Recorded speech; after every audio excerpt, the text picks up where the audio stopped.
Hey guys, welcome to Oddcast. I'm your host Joe. Season 1 of Andor just concluded, and I want to talk about it.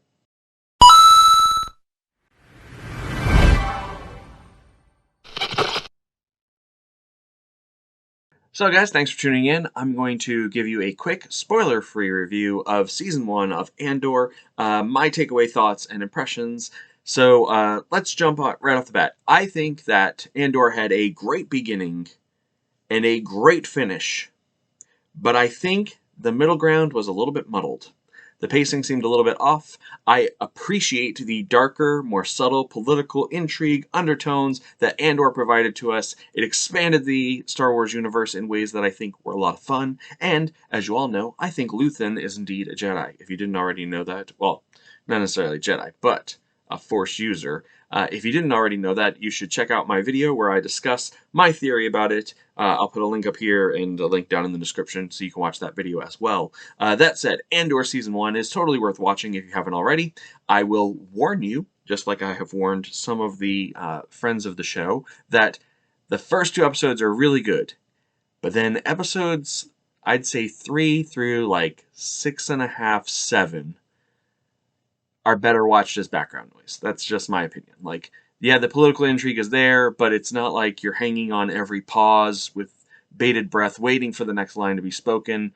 It kind of doesn't kick off until he's incarcerated, and then it picks up from there.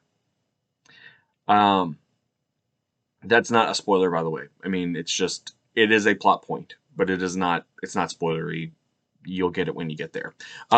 Things that I really appreciate. I think all of the actors did a phenomenal job. I really want to give a shout out to Andy Serkis because that dude, like, fantastic. Every time I see him, like, I don't think that he gets to be himself in enough stuff. So if we could make that happen, that would be fantastic.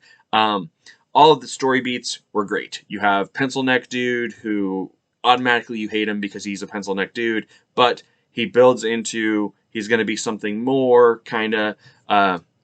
So I'm interested to see. At the end of the season, they leave you with this wanting for more, which is very interesting because I think a lot of people gave up on the show right around that third and fourth episode. So if you wanted a masterclass in kind of that political drama type stuff, Game of Thrones seasons 1 through 6 do a really good job of it, and building up you get just desserts with some of those characters. But like, for whatever reason, the writers on Game of Thrones, even on House of the Dragon, have mastered the art of subtlety in the way that they speak, but not subtlety. Like, you can feel the daggers. This show tried it, and I don't think that they caught it exactly the way they needed to. Instead, I think that season 2, which is already in filming, is going to have more of that political intrigue that we're looking for. Also, this show faces the uphill battle of how do you sell the idea of a rebellion without a rebellion? Because you're watching the rebellion be born, but it kind of already exists, but not a lot. So it's how do you tell that story? Which is kind of the same place where Rogue One found itself, but with Rogue One, we knew where it was leading. And/or we know where it's leading. But how do you tell a story without doing the story? Kind of like what happened to the Hunger Games, in my opinion, or as I like to call it, Princess Peach the movie. So in Princess Peach's movie, you're following her instead of following the Mario Brothers trying to get her, because everything that happens to Katniss it just happens to her. She's just there as a character that you're following. But what you really want to see is the rebellion. And in this one, Andor is a character that things are kind of happening to, but what you really want to watch is the rebellion. You want to see it. Like, you're like, oh yeah, I'm totally rooting for the rebellion against the Empire. I want to see them, like, do stuff against the Empire. And in Rogue One, they were doing stuff against the Empire. But in Andor, there's a slow burn to introduce you to his character. Also, I thought that they did a weird thing of, like, dropping some of the plot points along the way. Like, they'd introduce a plot thing, and then that element would just kind of fade away. I discussed things that were happening in the first two episodes that were released at the same time. My review is going to be in the description below. And in there, I talked about that I thought it was interesting that he was looking for, and this is a little bit spoilery, I guess, he's looking for his sister. Well, did we find her? No. Oh. Oh, and the planet is important. Oh no, we moved we moved on. Oh, okay, yeah, okay.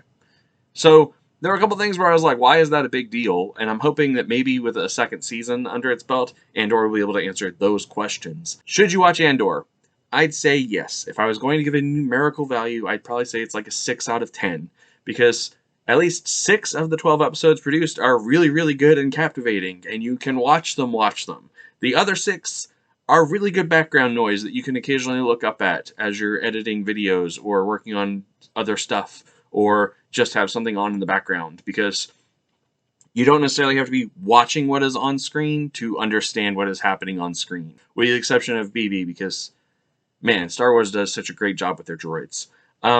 That said, what did you think of Andor Season 1? What are some questions you want to see us discuss when we do our discussion of it? Let us know in the comments, and while you're down there, hit that like, subscribe, and the little bell for notifications. That way you can be part of the conversation when we start to discuss Andor Season 1. Thanks, guys. This has been Oddcast. I'm Joe. Have a great one, and may the Force be with you.